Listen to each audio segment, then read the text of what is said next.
പെൺകുട്ടികൾ ഇപ്പോൾ എന്താണ് കല്യാണത്തിന് സമ്മതിക്കാത്തത് എന്ന് നിങ്ങൾ ചിന്തിച്ചിട്ടുണ്ടോ? അവർക്കൊരു കഴിഞ്ഞ കാലം ഉണ്ടായിരുന്നില്ലേ?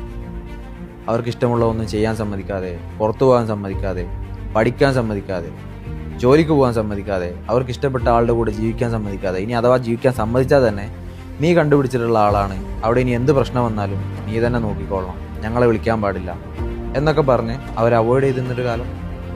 അങ്ങനെ ആ അവോയ്ഡിങ്ങിൽ നിന്നും സ്വന്തമായിട്ടൊരാളെ കണ്ടുപിടിച്ച് കഴിഞ്ഞാൽ വീട്ടുകാരും കുടുംബക്കാരും കൂടെ ഉണ്ടാവില്ല എന്നുള്ള പേടി.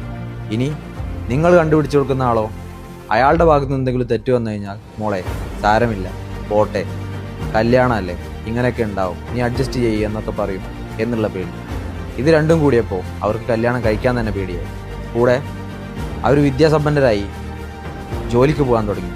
ജോലിക്ക് പോകാൻ തുടങ്ങിയതിന് ശേഷം, സ്വന്തം കാലിൽ നിൽക്കാൻ തുടങ്ങിയതിന് ശേഷം അവർക്ക് ഒരു കൂട്ട് വേണ്ട എന്ന് തോന്നി തുടങ്ങി. ഒന്ന് ആലോചിച്ച്